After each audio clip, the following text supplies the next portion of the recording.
Hello guys, welcome to Royal Insider. For months, that is how long it took to go from courtside to row 8.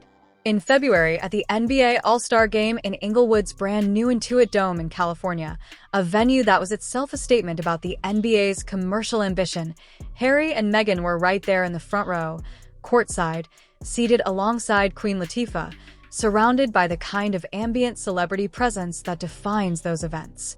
Every camera in the arena was finding them with some regularity because that is what a front row placement communicates in the American celebrity seating economy. You are not just an attendee.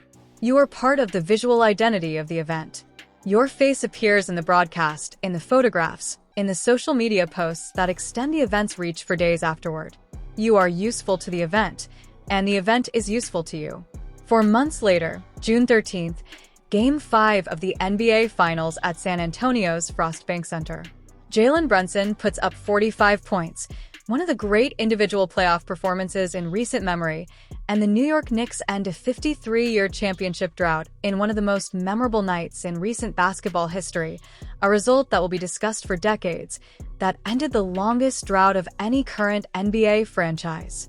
Harry watches from row 8, not courtside, not in the front rows where Timothée Chalamet and Ben Stiller are photographed, where comedy veterans like Larry David and Jerry Seinfeld and Jimmy Fallon settle in under the camera lights.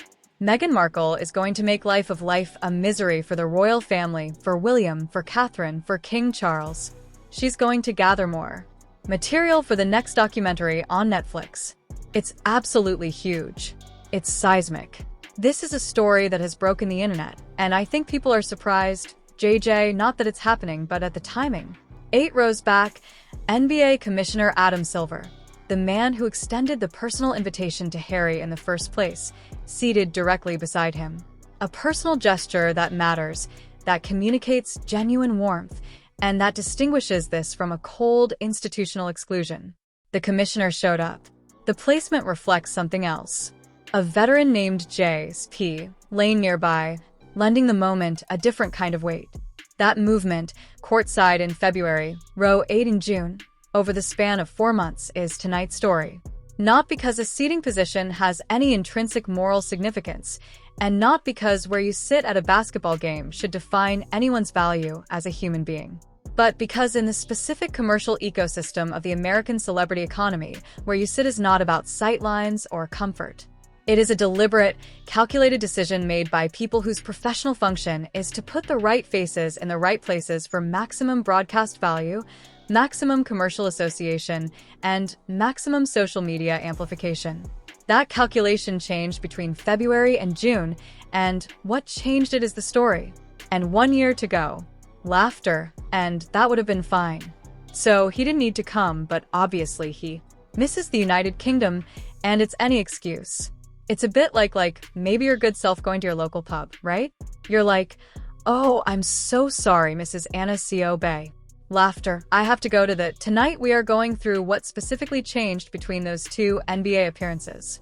Rob Shooter's reporting on Meghan's reaction, and what it tells us about the fundamental difference in how they each experience these public moments, the matchbox, which has become shorthand in the broader commentary for something much larger and more structural than a matchbox. And what the Boeing exit from Invictus partnership, the Netflix restructure, and the as-ever inventory and traffic figures all add up to when you read them together against the backdrop of the seating chart. Mark Dolan at the Daily Express described the row 8 placement with characteristic directness. Harry's stock price has just dropped. That is tabloid framing, and I will not pretend it is precise financial analysis, but the metaphor is actually more accurate than most of the commentary written about this. The Sussex commercial operation is in a meaningful sense a brand whose value is determined by market assessment rather than by its own communications, and market assessments show up in seating charts, contract terms, inventory numbers, corporate sponsorship decisions, and the specific language that departing partners choose to use about the partnerships they are leaving. Going to be about saying Megxit has been reversed, right? This is a betrayal of Megxit. This is the shredding of that agreement. It's over. It's done. And what you're looking at now is exactly what the Queen did not want. Let's start with the specifics of the February to June shift because precision matters here, and the details tell the story more clearly than any general framing can. February NBA All-Star Game into a dome, Inglewood, California. The Sussexes in the front row courtside, photographed regularly by broadcasters because their presence was genuinely part of the event's appeal in the way that front row faces always are. This was 4 months after the Netflix deal had begun its restructure from its original terms. The commercial difficulties that would become more visible in the subsequent months existed in February, but their visible manifestation in the seating chart had not yet caught up with the underlying reality. June NBA Finals, Frost Bank Center, San Antonio, row 8. Adam Silver there beside him as a personal gesture. This matters. It distinguishes the placement from a cold exclusion, but row 8 nonetheless. Several rows behind where the cameras cut during breaks. Several rows behind where the commercial associations that sponsors pay for are made. What changed in the 4 months between those two games? The Netflix restructure became more fully public and was read by the industry as a significant step back from the original commercial relationship. The Spotify exit, which had already occurred, was now fully in context, including the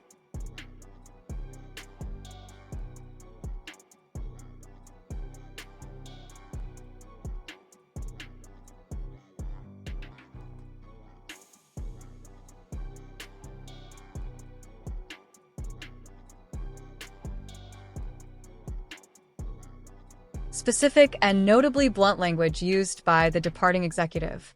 Multiple outlets reported a marked decline in Harry's speaking fees, which function as a direct and real-time indicator of market demand for someone's name and presence. The as-ever brand's web traffic had fallen substantially from its launch peak. Newsweek's analysis identified more than 650,000 products listed on the site against fewer than 400,000 American visitors across 5 months. A gap that represents the essential problem of a brand with more supply than engaged buyers. And Boeing had quietly begun distancing itself from the Invictus partnership, a corporate decision that carries its own weight as a market signal.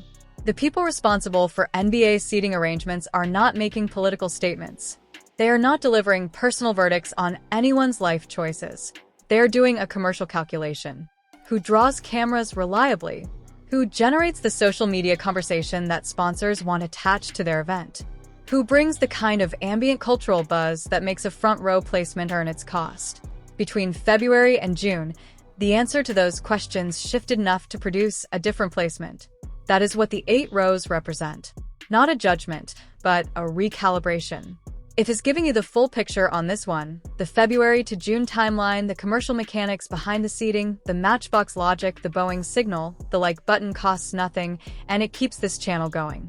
Now, let's talk about Rob Shooter's reporting because it adds a genuinely interesting dimension to the 8th row story that the photograph alone does not capture.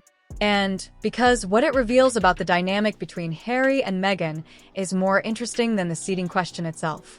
Shooter, writing for his naughty but nice newsletter, reported that sources close to the couple said Meghan's reaction to the seating placement was significant.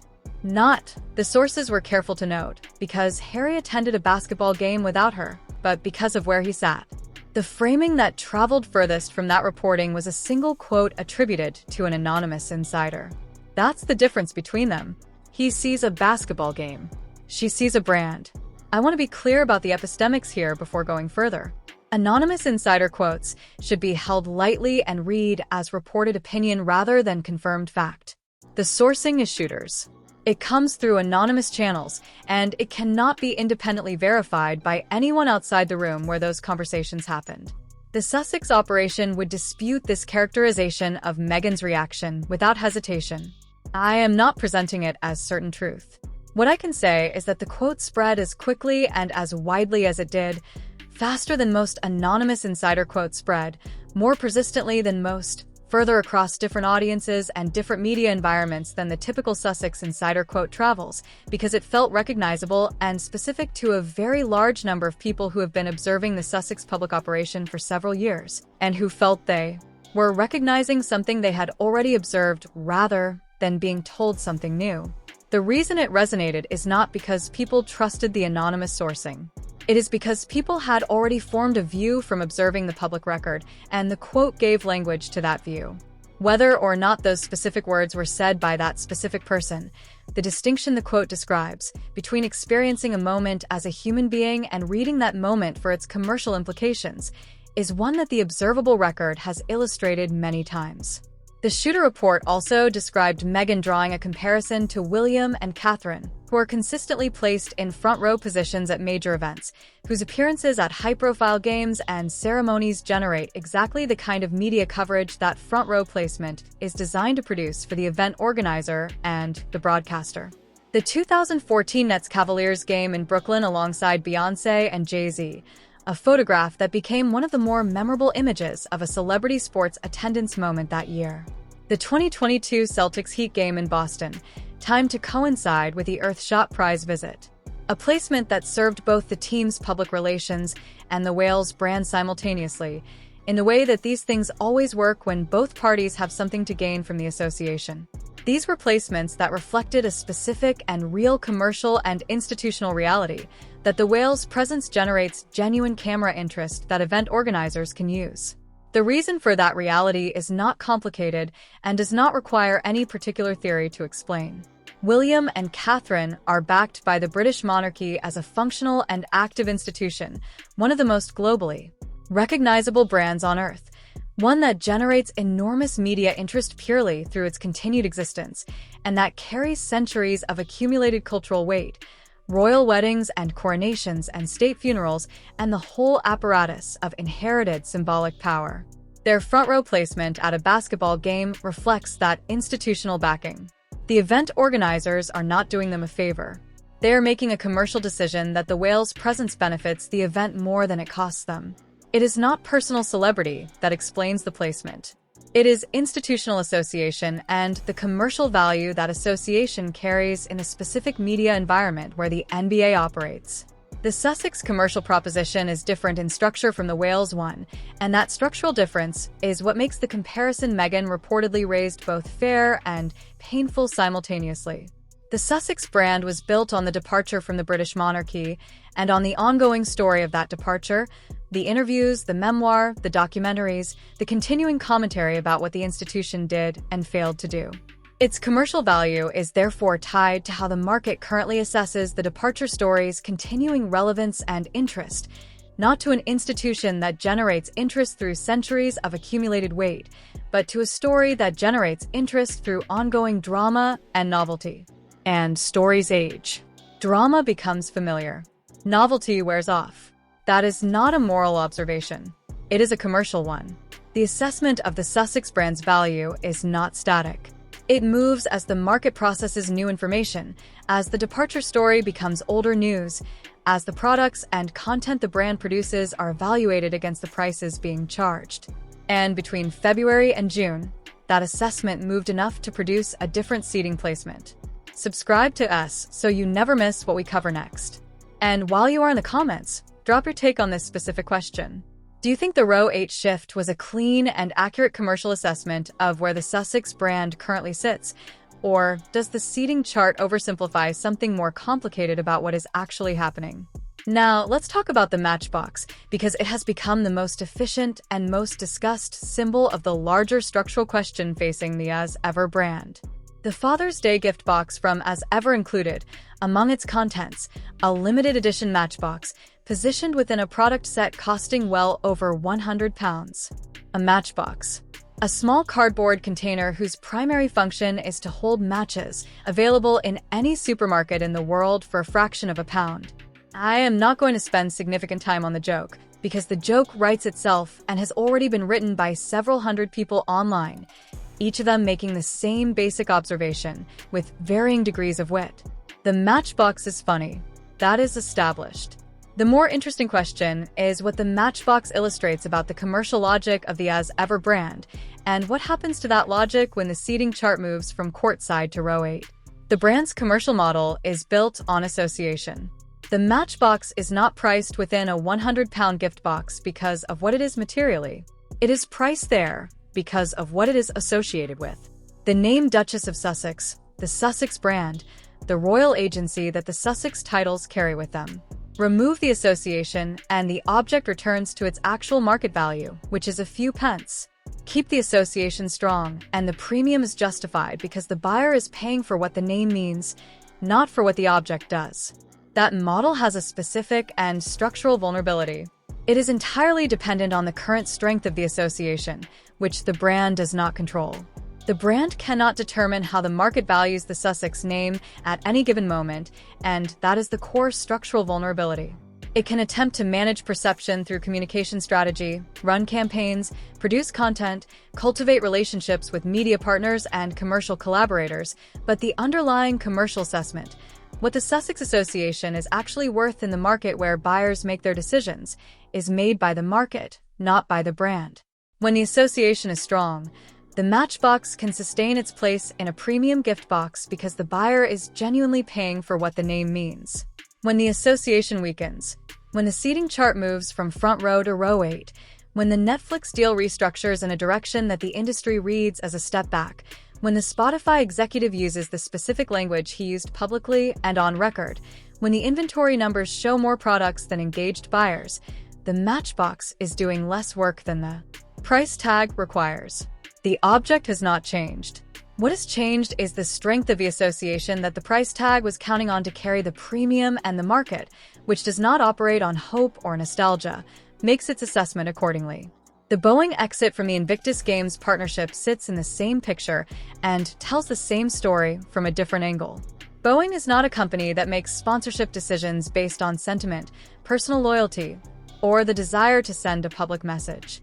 It is a large corporation with a specific set of criteria for evaluating commercial partnerships, criteria that involve audience reach, media coverage quality, brand alignment, reputational association, and return on the sponsorship investment.